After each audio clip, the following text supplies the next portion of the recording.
students, start with the next lesson, lesson number 4 of the unit number 11, modifying screen at runtime.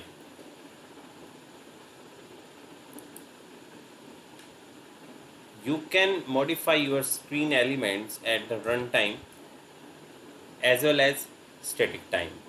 Statically, you can define the screen attributes, but you can change it later dynamically through the programming. These dynamic changes to the attributes of the screen elements are generally temporary in nature, but the static changes to the attributes of the screen elements are permanent in nature. Using dynamic screen modification, you can modify the attributes of the screen elements at runtime. Why we need this modification? Because sometimes the screen takes long time to execute, then we need to change the attributes of a particular screen elements. So we use dynamic modification at that time. As you can see in this figure, this is a screen whose containing two fields A and B, which are not modifiable at runtime. But if you want to change the properties or attributes of these fields so that it can be ready to take the input or output, so we can change it dynamically through the programming. Now come to the next topic, dynamically modifiable static attributes. Generally in the flow logic we have two modules, PBO and PAI. So beginning of the PBO, the runtime system of a SAP reads the current screen into a system table with the line type is screen. This system table contains the statically created and dynamically modifiable attributes of the each elements. Now here I want to show you this practically, where this table is stored and how we can access it. Now go to SEAT to see the program on which we have created the screen. You can see this is our program Z screen in which we have created the screen number 1300. Now double click on it. You can see this is the second tab, element list, which is showing you a system table which containing the number of static attributes as well as dynamically modifiable attributes of each element. Here I am talking about the element which are defined on the screen. For watching these screen elements, just go to layout editor of the screen.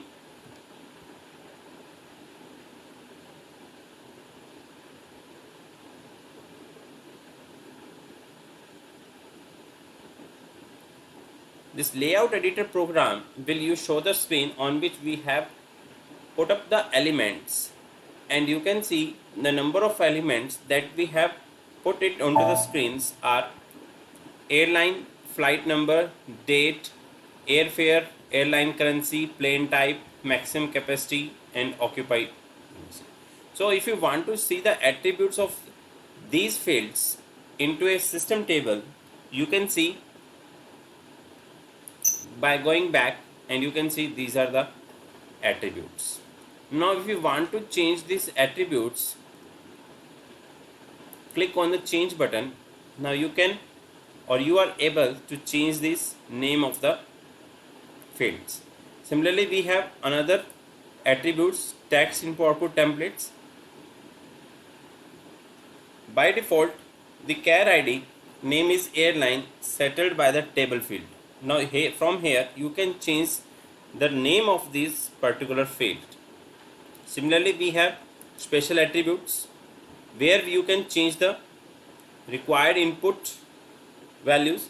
Suppose for the CAR ID, after execution it will ready for the input, so it automatically have assigned the possible value.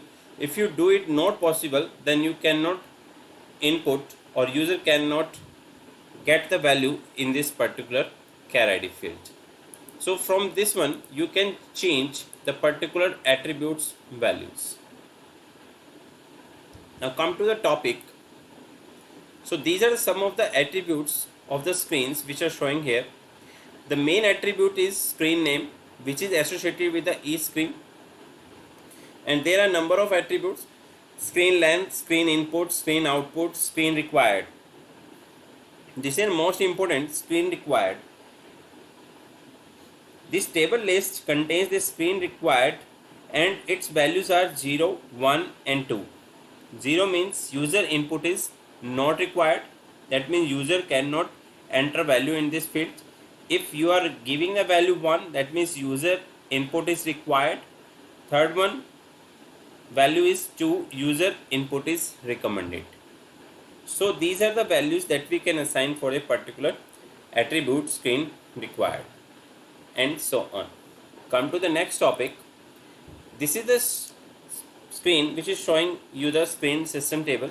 As I have shown it to you practically, a screen system table is generally a system table with a line type is screen.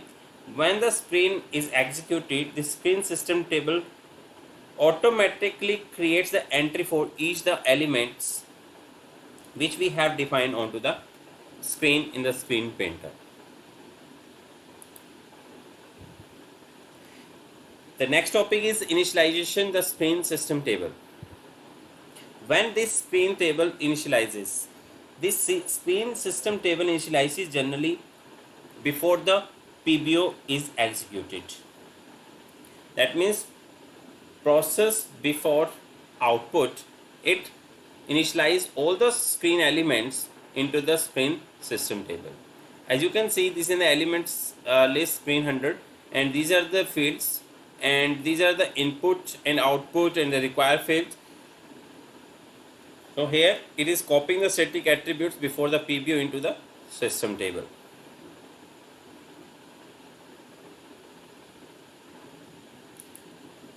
Come to the next topic, the modification group attributes. You can simultaneously change the attributes of the several skill elements at the runtime. That means if you want to change the group of fields, or if you want to change the attributes of group of fields simultaneously, you can also do it. How you can do it? Assign all the elements that you want to change with a single processing step to a group in a screen painter. So by clicking by mouse click, you can select multiple elements and then click on the attribute button. It will directly jump to the screen element list where you can directly modify the group of elements at the same time. Here you can include each element in a maximum of the 4 modification group and choose any 3 character sequence of the group name.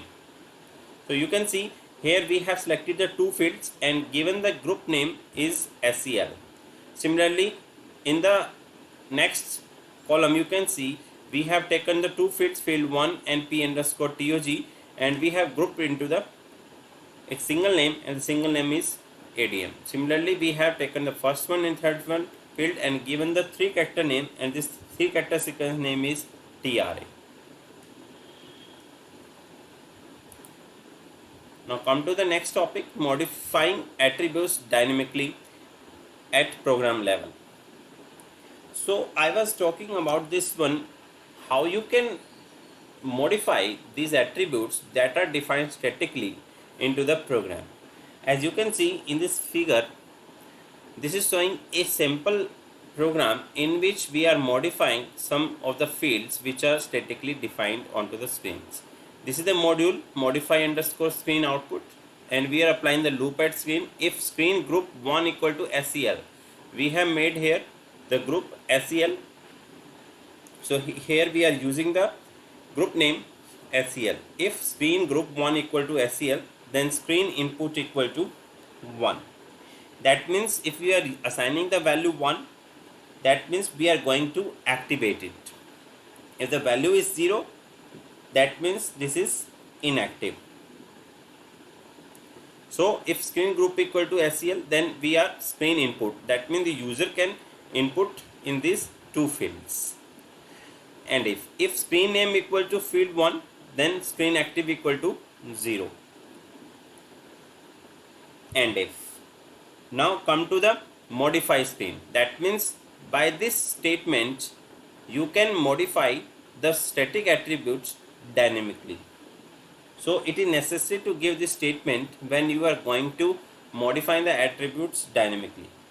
Elements that are defined statically in the screen painter are invisible, cannot be reactivated using the statement screen active equal to 1. Generally we use the statement screen active equal to 0. So this was about the lesson number 4 of the unit number 11.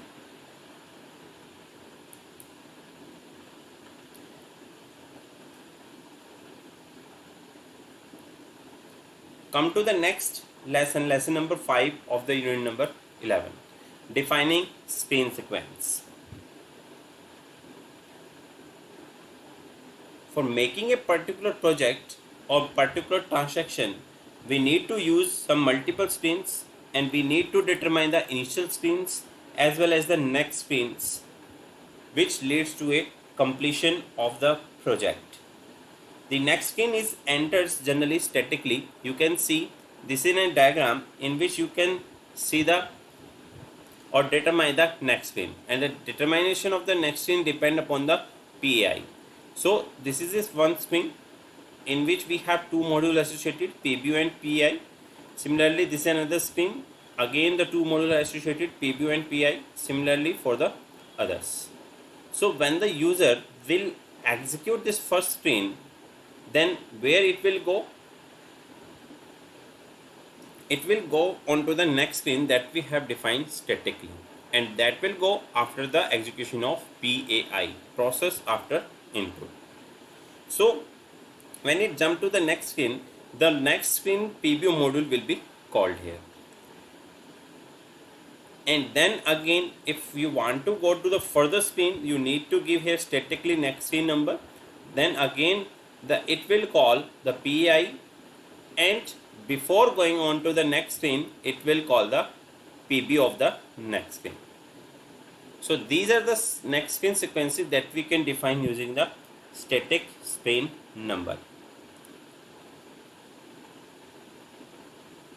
Come to the next topic. You can see here the example that is showing the static screen sequences.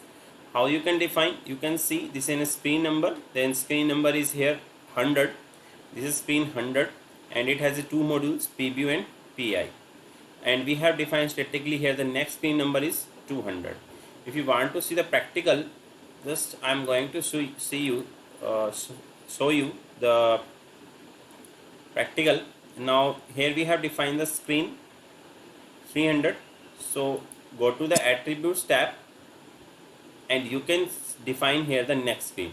So this is the attribute where you are statically define the next screen number. Here in my case I have defined the same screen number 1300, so it will jump automatically after execution to the same screen.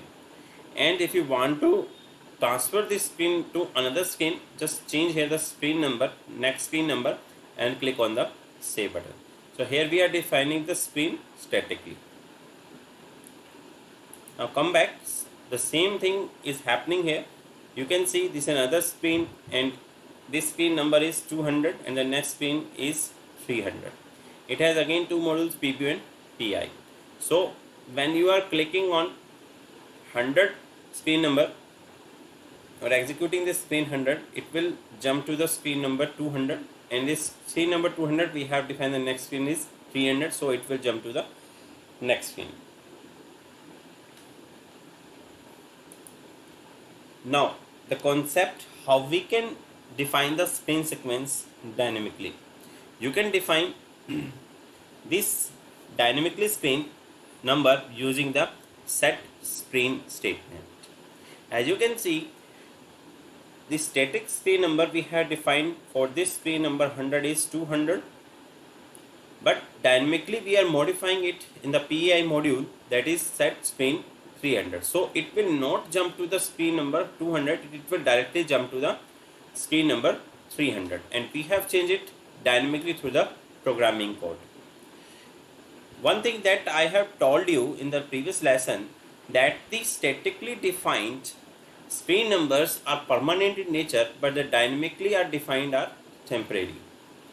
So here you need to give here the another statement, that is your leave screen, so that it can leave this particular screen 100 and it can jump to the next screen 300. In the 300 we have defined the statically screen, that is 400, so it will jump to the screen number 400. So by this, using this set screen statement, we can dynamically set the next screen. Come to the next topic, inserting screen sequences. You can insert a screen sequence in a program, and adding a screen sequence adds a layer to a stack. You insert a screen sequence by using a call screen statement. So you can use also the call screen statement to define the screen sequences using the programming of the code. Now come to the next topic, dynamically inserting a sequence of the screen. As I have told you in the previous slide, you can use the call screen also. So we have two options, by using the set screen and by using the call screen. In case of you are using the set screen, you must use leave screen. Let us understand this diagram. You can see this is our screen number 100, and it has two modules, PBU and PI, and we have set it next screen number is 200, but dynamically we are modifying at PI level, that is call screen 300. So it will call the next screen, the screen number will be 300. In the screen number 300 we have assigned the next screen is 301, but in the case of PI module we have assigned the set screen 0.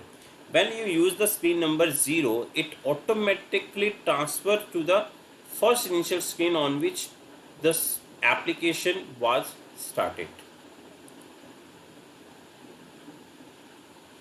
Or either you can also use here the leave to screen 0.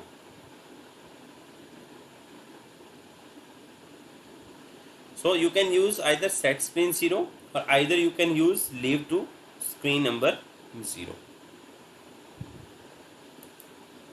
Come to the next topic, setting the cursor position. Sometimes it is required to automatically cursor positioned on the particular field. So we can also define this one by using the syntax set cursor and particular field. So you can define like set cursor and field and the field name. So in my case it may be the set cursor, the field may be char ID, connection ID, so something. And you can see this in an example program in which we are using this set cursor statement, set cursor field, and we have defined the field is sydn underscore connection and connection ID. This is our table name. In our case we can take it as set cursor field s flight char ID s flight connection ID. So it will automatically set the cursor position directly to the connection ID when you execute the program next time.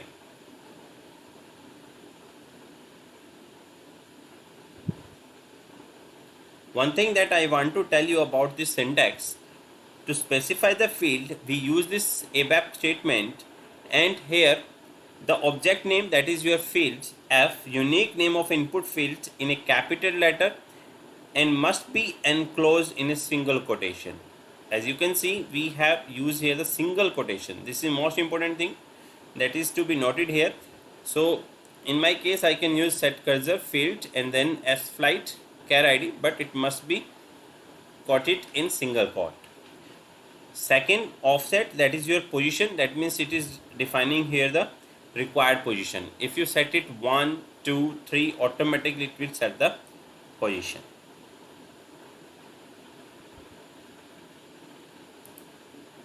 So this was all about the lesson number 5 of the unit number 11.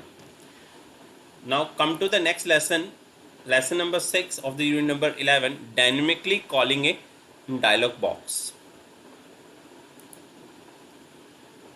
Suppose once you have set a screen and set the screen elements, and you want to pop up a particular dialog box on the action performed by the user, so you can also do by dynamically calling a dialog box.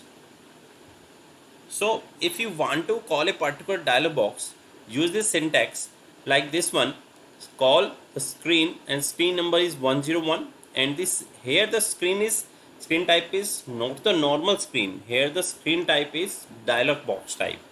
So we need to define the firstly the dialog box screen in our program and set the number screen number like this one 101, and then you can call this dialog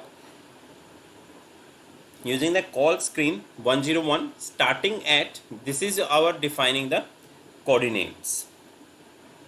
As you can see, this is showing at LC. LC means left column and UR means upper row. Similarly, we can also define it ending position like ending at RC, that means right column, and LR means lower row. If you are not defining the ending, it automatically find out the ending of the dialog box. If you want to define the ending, you can also define using ending at RC and LR. When you will execute this program, it will automatically define a particular dialog box with a dialog screen that you have defined 101 and the position of the particular dialog. Now come to the next topic. This is Windows coordinate that I have already discussed with you. These are the window coordinates, and we have 4 coordinates generally. This is LC. This is LC means left column, and second is UR, that is your upper row. This is defining the one end of the dialog box. Second is right column. This is a right column, and this is your lower row. So these are the window coordinates of a dialog box, and how we can call it with the help of call screen number starting at the positions and ending at the particular positions. Now if you want to see the example of this one, let us go to the practical example. Here I want to firstly create a dialog box. So just right click on the program. Now click on the create. We are going to create a particular screen. Click on the save. Yes.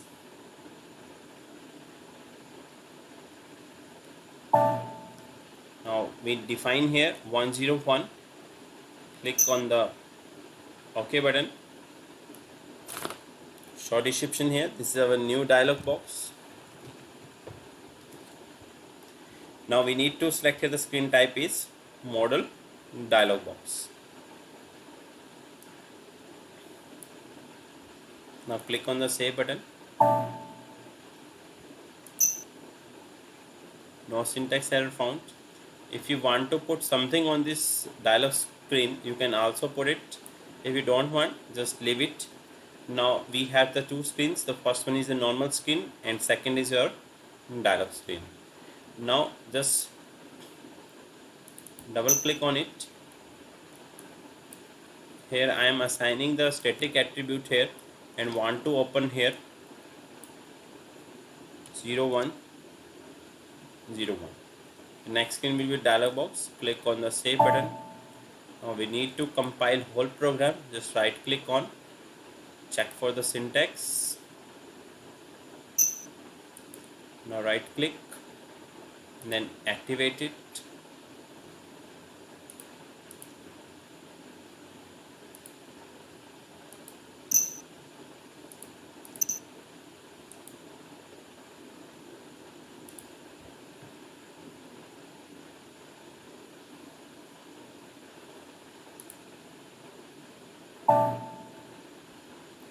Now the transaction that we have created here, just go there and double click on it and then execute it. Now assigning the value here.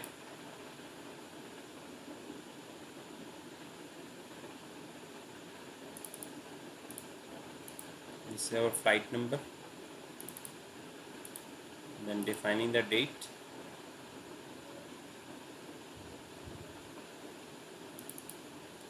and then execute it. Now you can see this is our dialog box which we have left it blank. So the next screen we are calling it by using the static attribute. Now want to go back, just use /n and then press enter. In this case we have not defining the positions and attributes, window attributes, window coordinates. You can also define it dynamically or as well as by using statically. So this was all about the lesson number 6 of the unit number 11.